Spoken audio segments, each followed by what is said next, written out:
Hey Tony, how you doing? I'm very good, thank you. How are you? Lovely to see you. I always like to come here at SynthFest because you've got some beautiful things. In fact, I think it was either last year or the year before we saw the Waruku. Oh, the Koto synth. Yeah. Yes, I remember. You guys really enjoyed it, didn't you? It was great, yeah, really good fun. And you've got one now. We have got one. I did a jam with it, and in a load of reverb, no one will know that they're crappy General MIDI sounds.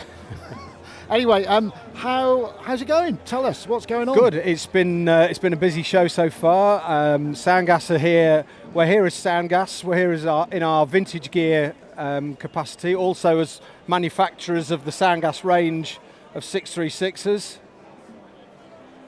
So these are preamps. So we've got the 636P, which is the desktop preamp, which is also a guitar pedal version. We've got the twin preamp, the 636P2. Which is getting a lot of use for people who are using it for stem sweetening and mixing. And we're just about to launch a crowdfunding campaign for the Type 636P 500 series, which we're very excited about. And these are mic preamps, are kind of generally yeah, all preamp. it's the preamp section out of the Grampian Type 636, which was a spring reverb unit designed in the 50s and 60s and famously used by Lee Scratch Perry at Black Ark. So it's and got a Pete vibe. Townsend used to plug his guitar into the mic preamp to get the distortion for the Who in the 60s. In fact, we've just serviced Pete's originals for him. It's got a bunch of drive. Is that the kind of? It's got more drive and gain than pretty much anything else we've discovered. Oh, interesting. The sound of the pure preamp on its own is all the drive, distortion and fuzz you could ever wish for. Germanium transistors, very carefully selected because it's getting very hard to get ones that have got the right performance for to match the sound that we need to get. Our units are very different to the originals. They perform at a much higher level. There's a lot more bottom end, they're a lot more controllable.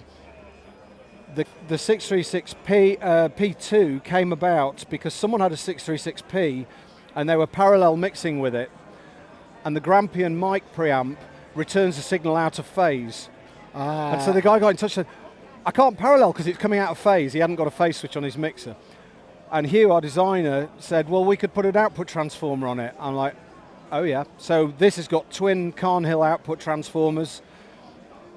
And it's taken what was originally something that we used for lots of overdrive and distortion and fuzz and absolute filth.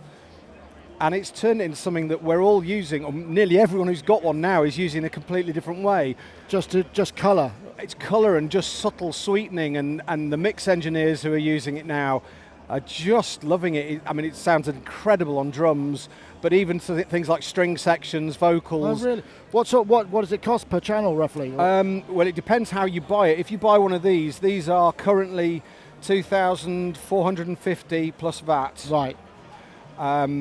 The single channel, which doesn't have the output transformer, but can still do some nice thickening, they are 1,250 plus VAT. I might get this wrong. The 500 series, which is about to launch, I'm going to be revealing the pricing in a few weeks when we launch the crowdfunder. Okay, cool. But I mean, did a lot of this come by because, I mean, obviously you specialise on, have done in sort of vintage gear, of which there's a beautiful selection.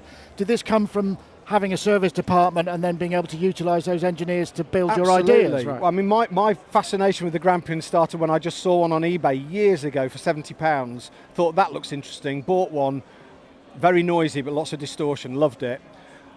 We were servicing, I mean, fast forward a few years, they've become very expensive. We were servicing one, we were servicing and selling them, they were selling for sort of 4,000 plus. Wow. And we had one that had been stored on its side, and they had lantern batteries in, which all the acid had leaked. Oh, God. And completely eaten it away. And our senior tech, Dr. Hugh, rebuilt it for our friend Philippe Zdar in Paris for Motorbase Studios. And when he finished, I said, you pretty much built a new one. And he went, yeah. I said, could we build a new one? He went, yeah.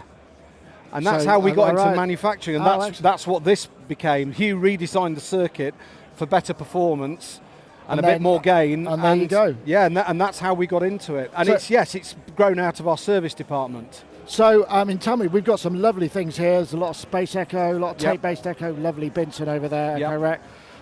And so do you make other stuff as well? We do. We make the LFOMO, which is I call it a sort of Swiss Army knife for people who don't have modular synths. It's a modulation device that will work with anything with CV or expression pedal input, and it's got 16 different waveforms, and it's crazy what it'll do to a simple Poly 6 or a Juno or your guitar pedal is incredible. So it's like expression. Yeah, it's kind of like modular for people who don't want a bank of modular. Brilliant. I must point out this is the Soundgas. We call it the RE402, the stereo space echo. This is kind of typical of our slightly crazy ideas. Hugh said to me, we could probably make a stereo space echo. And about 4 years later, we're making a stereo space echo out of original vintage units. Well, and have they both got dedicated tape units? Or no, it's one tape, a single tape, one set of heads. Yeah, because the phase would be a nightmare otherwise. Yeah, isn't it? so it's gorgeous to use because you've still got the full size controls. We are actually making a version that is in a single chassis. Oh, it's got a lot more knobs on it than a standard one, but it's going to be fun. It's going to be a lot more affordable. Now, obviously, 2 RE201s. To actually buy the machines, service them and put them together is expensive, and then when the amount of time it takes to build the stereo machine and the amount of R&D and time it's taken, we're trying to find a way of getting these into a more sort of a format that's more affordable, basically. So you've also got an auction today, I'm reliably informed. We have. Are you got your gavel ready? I have actually got my gavel ready. So Paul Gilby, who runs Sound on Sound and organises SynthFest, persuaded me that it would be a really good idea for me to make my debut as a live auctioneer today in the main auditorium. So at 2 o'clock, I am going to be auctioning a selection of interesting and lovely synths. There's the System 100 there. Oh, that's lovely. Which I'd like to actually bid on myself. Look, there's a that's an electric Tasha Goto. Yeah. There's a variation on the Waraku Koto synth here. This is very similar, but a slightly rarer version. Oh, that's lovely. We've got some very nice cased analog synths there. A few Boss micro rack units. I love me a CS. My CS15, I was playing with it last week. It's absolutely broken, but it's such a beautiful instrument. It's broken? Yeah. Oh, they are wonderful. Yeah.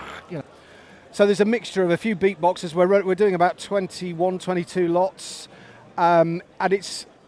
Someone just said to me, "Are you going to make a profit out of these with these prices?" It's like, no. This is about. So it's a mixture of stuff that we're selling from We recently moved premises. We've got a lot more stock than we can service. Right. But the reason we started auctions was what's been happening in vintage gear. To do what we do as Soundgas has become almost impossibly expensive. So the idea of doing the auctions was that we could get gear into people's hands. Most of my synths haven't been serviced. Most of them are slightly cranky, like your CS15. I don't mind. I'm happy with a little bit of crankiness, and I'd rather have a synth than I can afford. Yeah, I understand. So Soundgas auctions, and James is just about to do a running repair on this one. The auctions, we're also being asked to sell a lot of gear for people, more than we can sell as Soundgas. Someone said to me just now, well, why don't you just put them all on reverb? You'd sell them for a lot more money. The amount of time involved in doing that. Yeah, and sending back, and this doesn't work, that doesn't work. Yeah, and so an auction, it's caveat emptor. So you buy it, you get what you've bought, and we try and assess them as much as possible. It seemed to work fine, Yeah, but basically you buy it, you pay by bank transfer, and you take the risk. And it means that we can sell stuff a lot cheaper. Juno 106 in the last auction made £600, which is considerably below the market. If it had been mine, it wouldn't have been worth that because it broke. That's another broken synth. So, I mean, I'm just curious, when you kind of acquire this stuff, do you kind of mine these seams of, I'm into polysynths this month, well, that's a really interesting brand. Do you kind of follow your route? So the auction stuff, a lot of it's coming from customers or from estates where people need to clear a lot of gear at once. In terms of me sourcing gear for Soundgas, it tends to be me going down a particular rabbit hole. Yeah, that's what I thought. Yeah. You saw the Waraku Koto synth. I've gone down a Japanese instrument rabbit hole for the last few years. There's I don't know if you saw, there's a Suiko ST50, the poetry trainer. Absolutely love those things. I'm using those myself. I think there's something very exciting about instruments that you don't fully understand or that you don't fully know. It's like an analog synth that's a bit weird and you don't understand it. you end up doing things with it that creatively that you wouldn't do with, say, the CS15 that you've had for 20 years and you know inside out. Absolutely right, yeah. So it is very much about inspiration and yeah, just I'm someone who likes sound, I like weird instruments, so I'd go off down these sort of tangents and suddenly Soundgas is doing vintage lap steel guitars or pedal steel guitars. Well, it's nice. I mean, you can, nice to be so manoeuvrable and to follow your own instincts. Yeah. If I was doing the same thing day in, day out, and we were just selling Space Echoes and Juno 60s, I'd be bored to death. Yeah, yeah. And just as in the studio, I don't use the same. I do use Space Echoes all the time, and I do use my Juno 60, but actually I also need those new, interesting things that spark a bit of creativity. Fantastic. You know, from using a Waraku Koto synth. Absolutely, yeah. So soundgas.com or .co.uk? Soundgas.com okay. and soundgasauctions.com, and if you've got stuff to sell, obviously we can help move large collections on if you want to get rid of stuff quickly and without too much trouble. Brilliant. If you've got something really high-end, we also auction high-end instruments, or we do a limited commission and broker sale service via the regular Soundgas site where we do all the full servicing, etc.